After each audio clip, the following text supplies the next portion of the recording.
Oh, well, hello there. It's been over 2 years since my last YouTube video. I did the podcast last year, The PhD in Me, but that was audio. And so this year I'm definitely going to be doing more content, and it's going to be heavily YouTube videos or just Instagram videos, Instagram Live.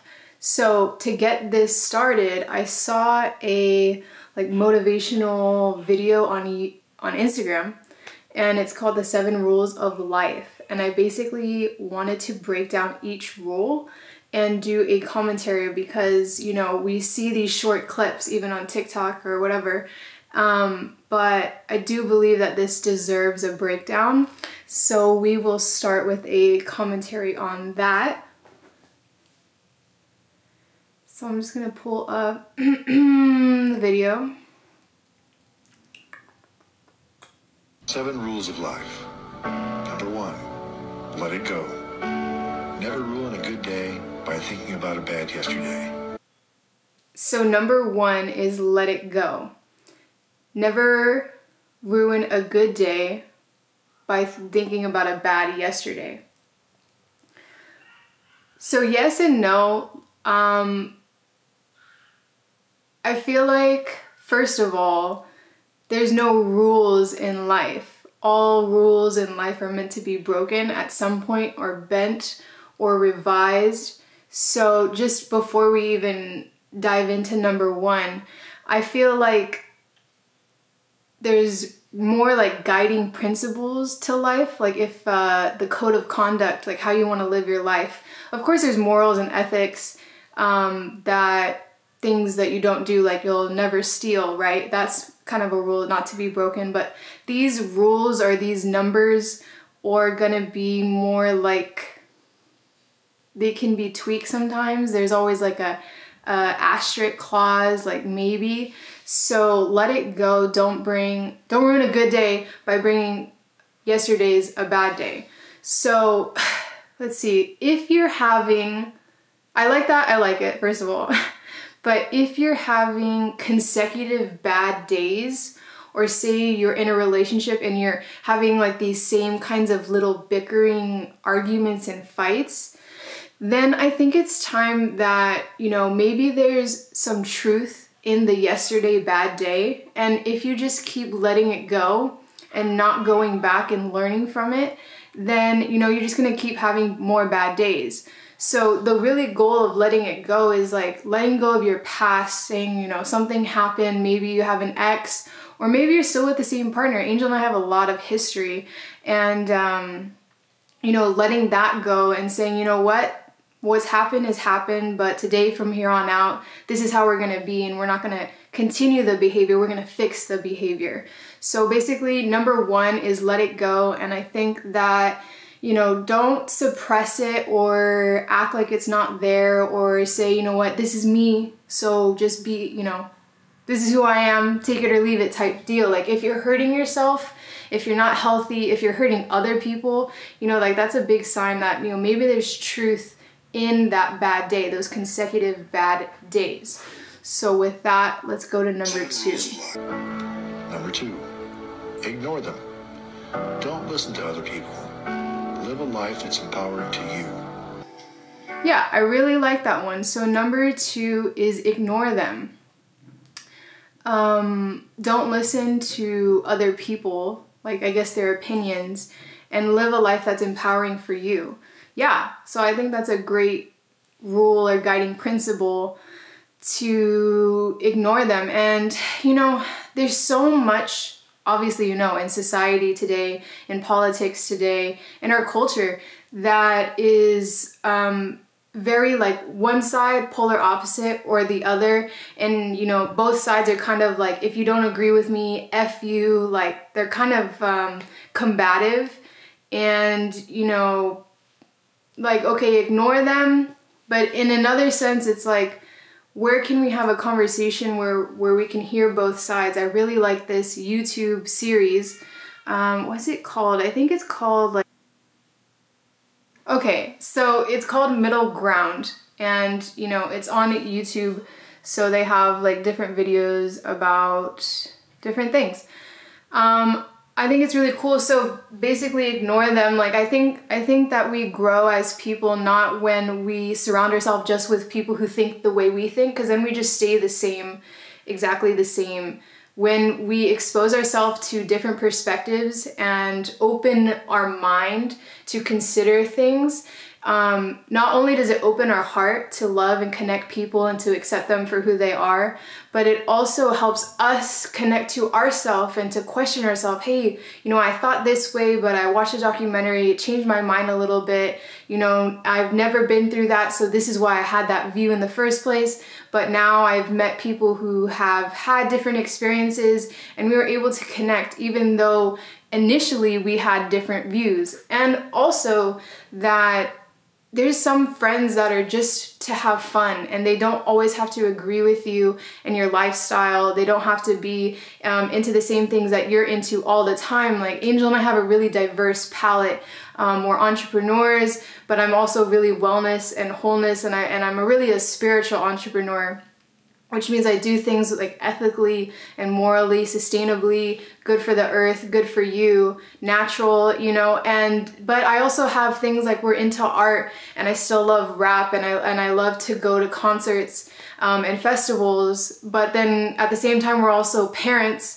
So, you know, we like to go travel and kayak and hike and snowboard and all, you know, all these outdoor things. So it's like we have different vibes, I guess you could say. And we also like to prepare for our future. So we're like financially literate, and that's something that, you know, we take very seriously. So I wouldn't say seriously, but it's definitely like a priority, like it's a high ranking priority in our life. So like I said, you know, don't just ignore people or exclude people or just say either you're for us or you're against us. Like, there's a lot of that going on. There's a lot of hate in the world. And, you know, if you really want to end hate, the only way to end hate is to spread love. So that's more connection, that's more talking, that's being open-minded, that's middle ground.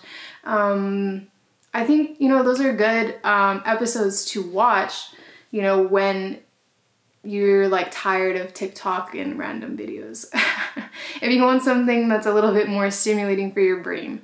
All right, cool. So we're going to number 3. Number 3, give it time. Time heals everything. Oh yeah. Oh yeah. Number 3 is killing it. Time, give it time. Give it time. Have patience. Don't feel like you have to force something and get instant gratification, right? We're in this type of consumerism where we have instant gratification. If we want something, we buy it, it gets shipped, it's like instant, you know? And when it comes to life, you have to really give it time. If you can think of anything that is valuable, it takes time to do it. If you want to build a house for shelter, it takes time. You know, if you want to be in a relationship, it takes time to get to know that person. And then once you get to know that person and things are like 1 or 2 years down the road, then you get to really see how they are when the cycles of life hit them, you know, on the downside and the upside. You get to really see who that person is, and it takes time. So, you know, anything worthwhile takes time. And when it comes to your mental health, your physical health, spiritual, financial, just wellness overall, it takes time. And if you have any traumas, if you have any anxiety or depression, you know, it takes time to, first of all, I think it's really be willing.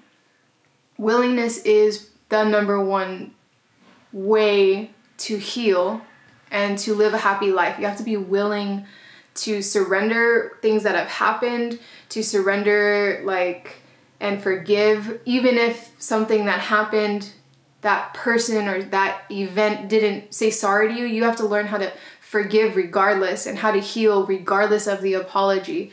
So time heals everything, and I know it's not easy, you know, to lose weight. When I was pregnant, I gained over 60 pounds, and it's taken me over 2 years to finally get back to my pre-pregnancy weight. So everything takes time, and it's hard because we're so hard on ourselves in that same day. Like in the day, maybe we didn't get what we needed to done, or maybe in the week or the month that we wanted to work out, we didn't work out once, or we eat like really, really bad. We just have to like just give it time. And the more you're willing and the more you kind of like don't suffocate yourself, because when you try to force it, you actually build negative reinforcement, and it makes you not want to do it. If you associate positivity with being open-minded, or vulnerable, or emotional, then you'll have that space to be nurturing, and it's a positive reinforcement, and you'll want to do it more often. So just take your time. It's not going to happen overnight. That's why I'm here. I have, you know, a whole fitness background. I have a whole financial background, relationship background, and trauma background. So, you know, I'm here for you. And even if what you're dealing with isn't something that I have experience with, I have so many different books and different, you know, people that I follow that I could definitely recommend you to. So, you know, it's just getting in that right state of mind first, the willingness to want to heal. Time heals everything. And then from there, it's just day by day and bringing more love and willingness into your life. So I like that. I like that a lot. So let's go. Number 4, don't compare. The only person you should try to be is the person you were yesterday. It's the person you were yesterday.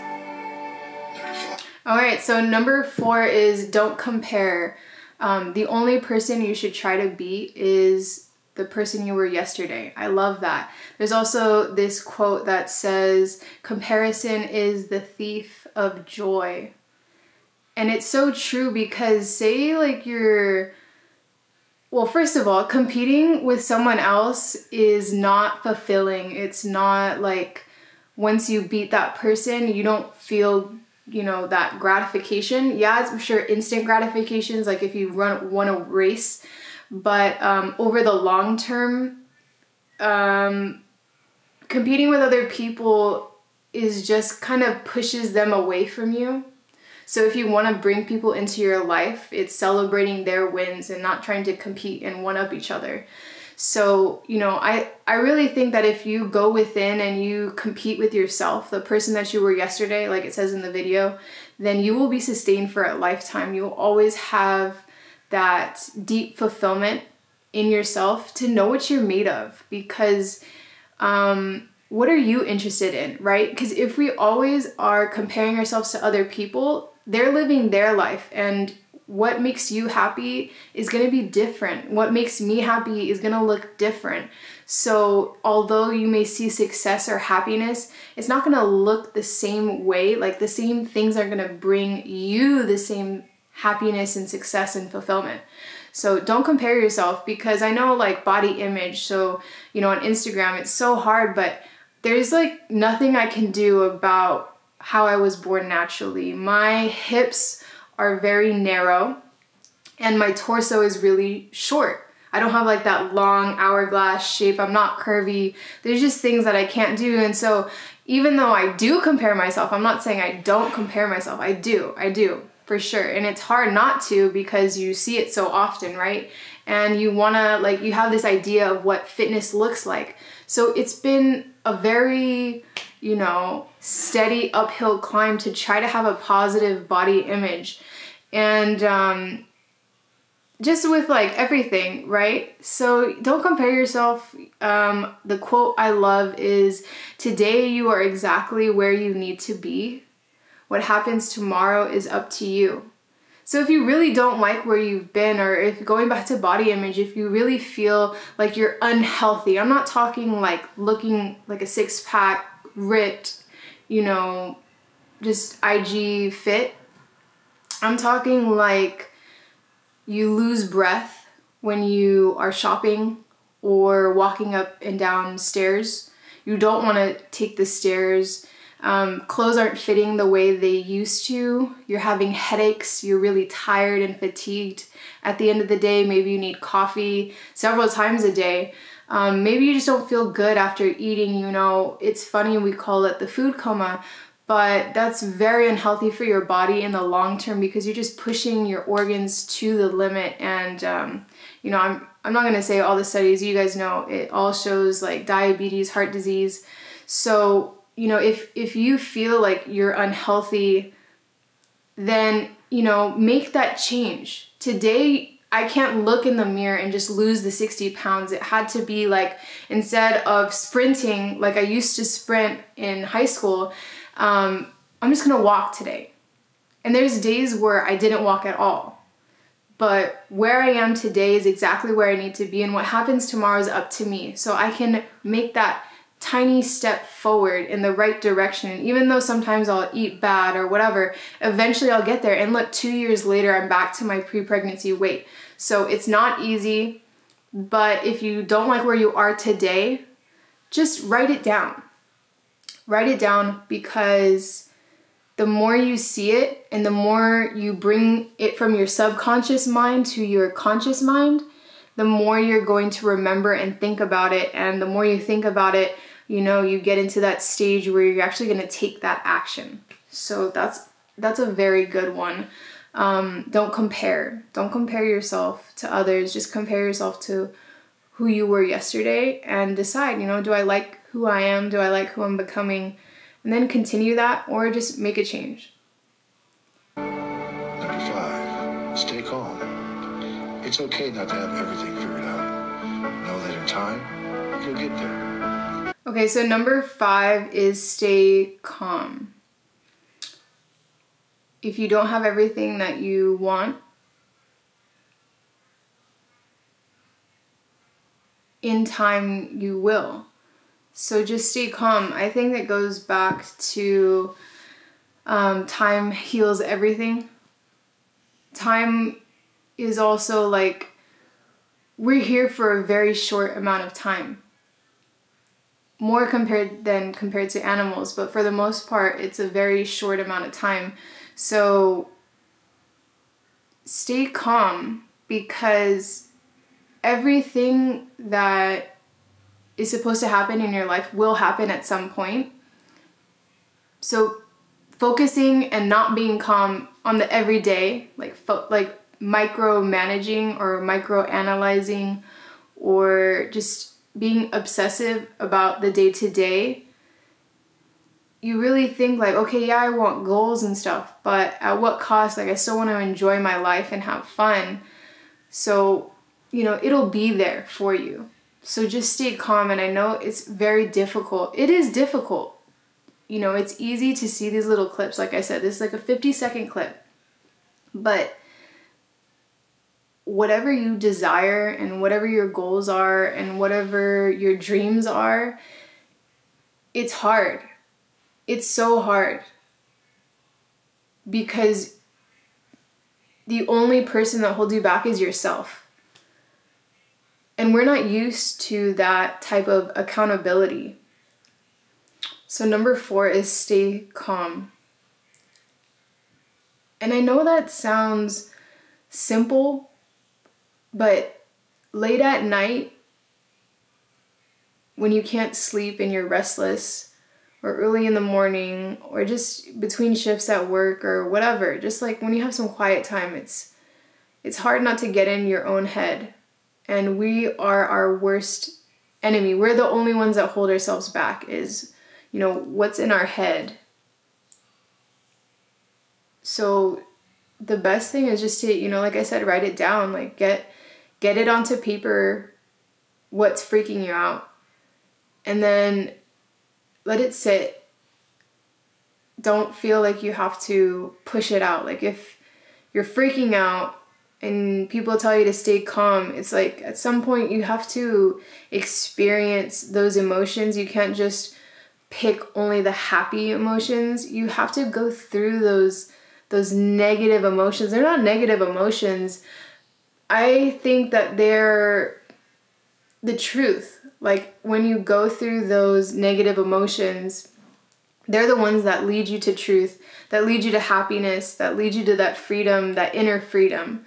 So stay calm, but also, you know, cry when you need to and talk about it. Be vulnerable, open up to people. And if the people that you're opening up to are making you feel worse, you know, maybe that's because you needed to do some changes, or maybe that's because they're not the people in your life that are going to help you.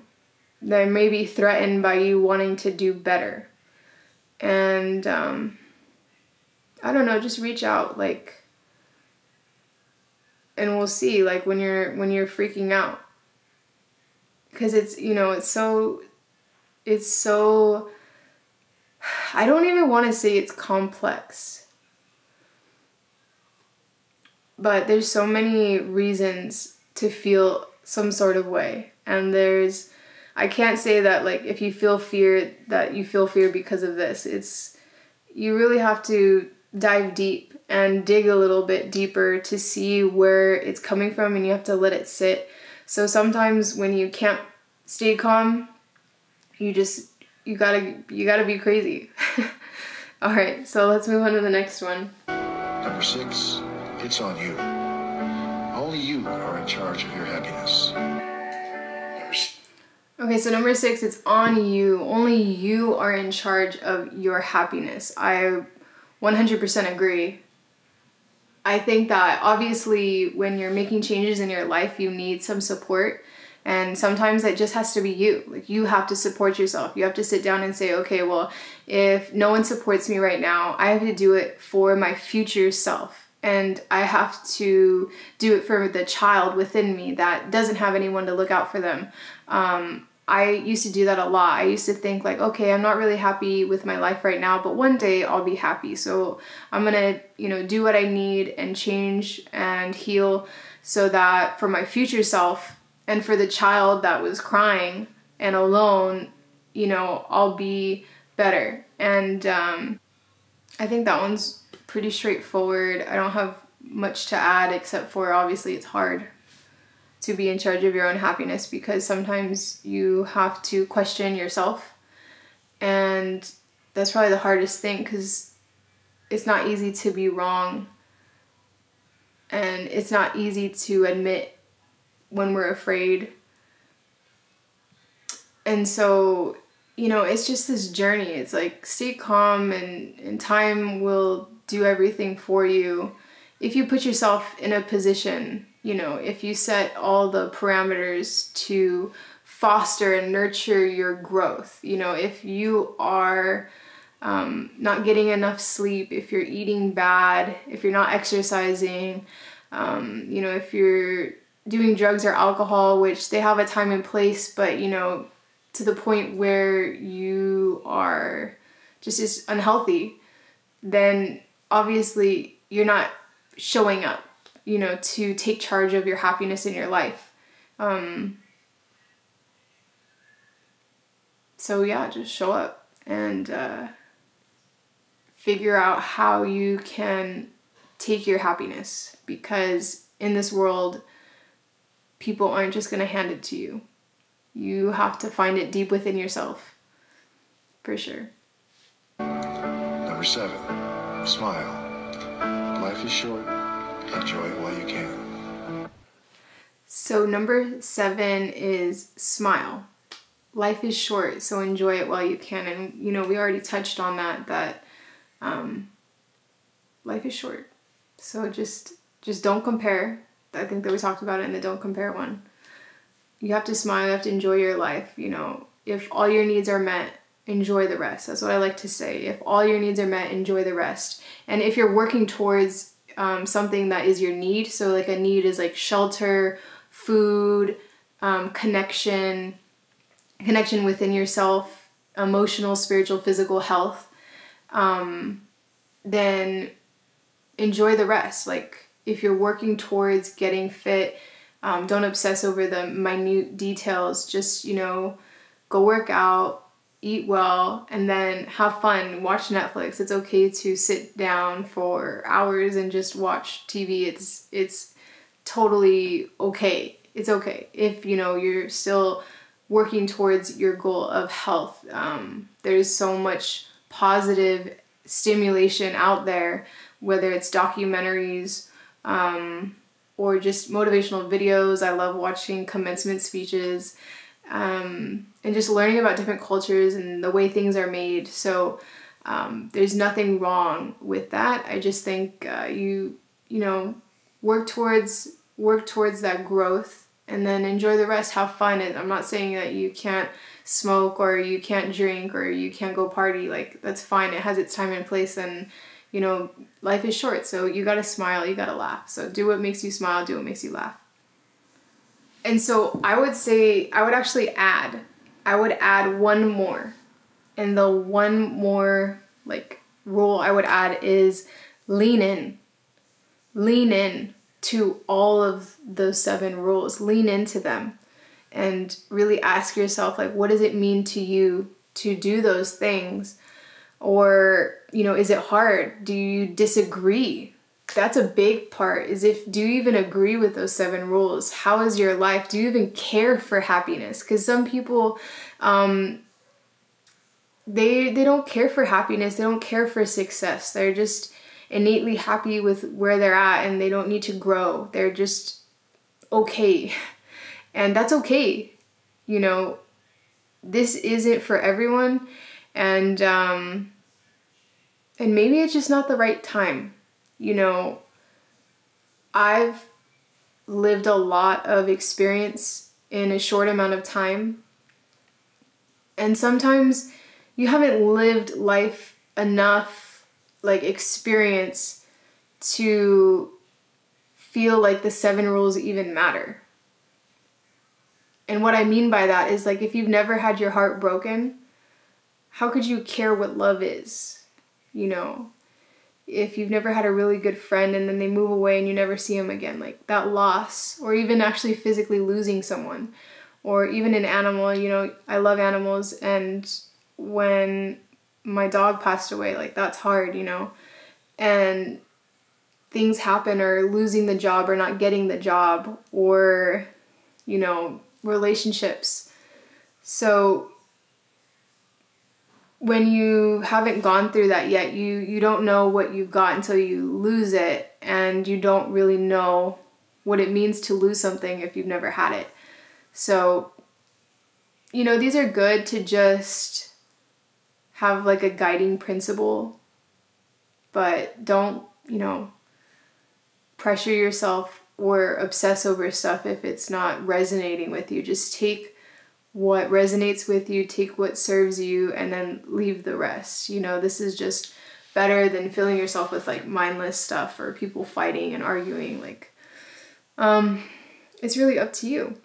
So the reason I wanted to break down these rules is because when you're navigating life, you're gonna think, okay, in this situation, I should apply rule 3, when really rule 1 would have helped you. Or I should have applied rule 5, and really rule 2 would have helped you.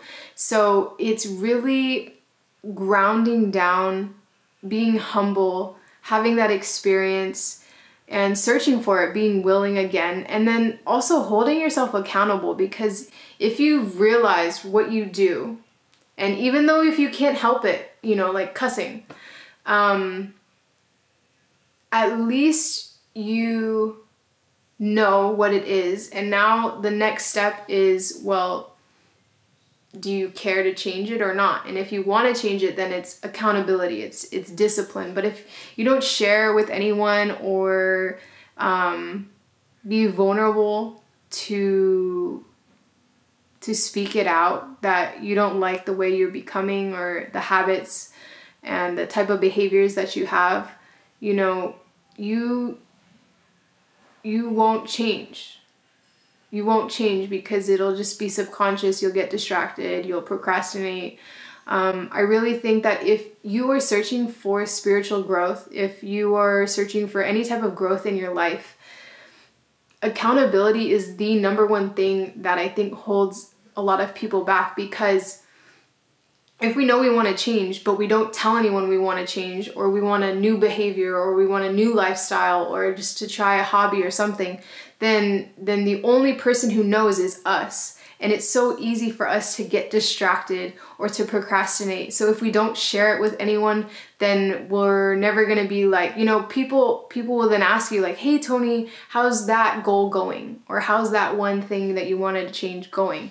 And that's accountability. And I think that it's so noisy on our phones, first thing in the morning, last thing before we go to bed, and all throughout the day. So, you know, distractions will get the best of you if you want to grow. And this year, if this is your year, I don't like to start on New Year's. I like to start on birthdays because it's something where we really reflect on the last year or all previous years of our life, where we really get to those big numbers, you know, those double-digit numbers, the 20s and the 30s, and we start to really think about it. So if your birthday's coming up, I like to do it on your birthday where you set a few goals or things that you want to let go of, like, hey, you know, I have this story that I tell myself all the time of why I can't lose weight, and you know, this year I want to just let that story go.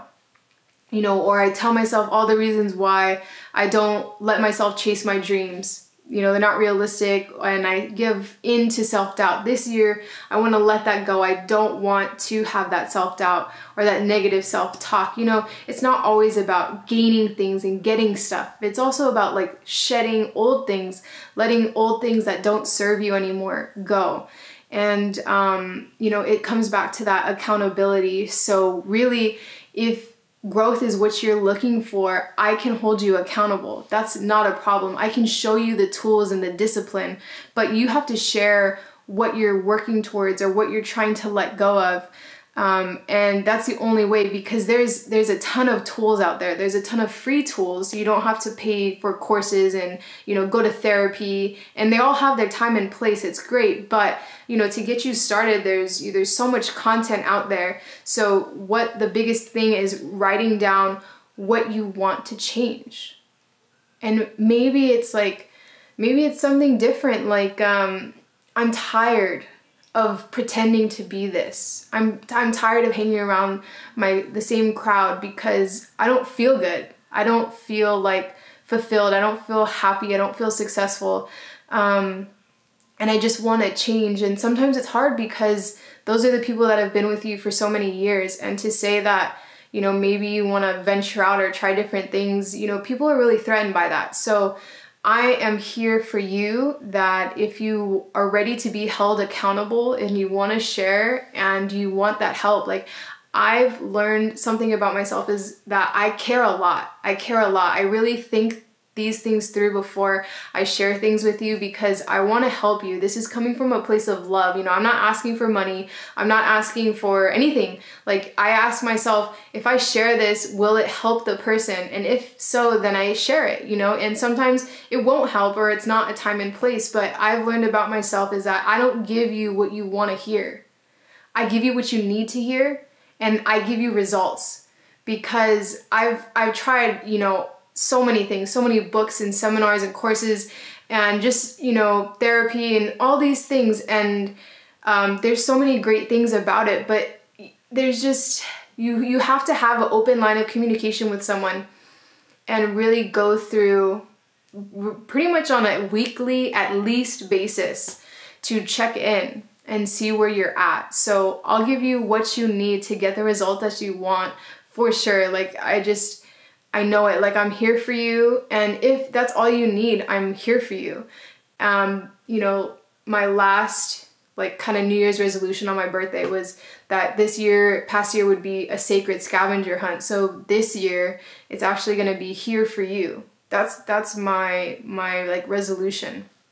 I want to be here for you, and I want to be happy for you. So whatever that means, I'm totally down for. So with that, you know, holding you accountable. If you have homework, then I would say the homework is to figure out what are your rules or your guiding principles for life. Like, what are things that you won't violate? And last year I had a lot of things that I didn't realize, you know, like trauma and things I needed to heal and stand up for me and set boundaries. And I'll do a whole nother video on that. But basically what I learned is that I'm not gonna violate my code of conduct anymore.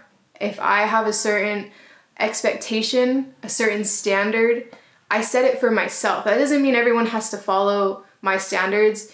And it doesn't mean I have to not like someone because they have different standards than me. My standards are set for myself. Like, what am I not going to violate for myself? Like truth and humility and honesty and love and, you know, respect, like deep respect, and not in the respect of like, I'm not going to cuss you out or something, but it's more of like, I respect where you're at, and I respect this earth, and I have so much gratitude for where I am. And there's things that like I don't want to do just because other people are doing it. I've really had solid realization of things that I'm not willing to give into, or I'm not willing to settle for. So just, you know, so my last live was setting, where are you at in your life? Like, that's what you first have to figure out. That's the easiest thing to figure out. It's the easiest thing to chart, is just, you know, take a chart of your life starting from the year that you're born, and every year there's a dash. And were you up that year or were you down that year? Was that a good year or a bad year? And sometimes they go down, down, down. So look at my chart, my stock chart, Tony's stock chart of my life, and make your own stock chart. So if you haven't done that, definitely do that first. And then write down some principles, things like I'll never steal. Or for me, something new is I don't want to buy plastic products anymore. And I know it's difficult, but I want to get to a spot where I'm zero waste and my carbon footprint is eliminated. It's just something that is like a stage that I'm ready for. And you gotta write down who you are and what makes you you. And regardless whether you're in a bad mood or not, like, how are you gonna be? And you really have to question the way you base your decisions. And the way you base your decision is on that code of conduct, on your morals. So what do you value? And if you value family, you know, it's something that you're not going to violate. You're going to be there with your family. You're going to love them. You're going to support them. You're going to have fun with them. So, you know, write down things that are big in your life, and then we'll go from there. So with that, I am so happy and grateful to be back. And I'm so happy and grateful to connect with you again. In light and love, namaste. Have yourself a bright day.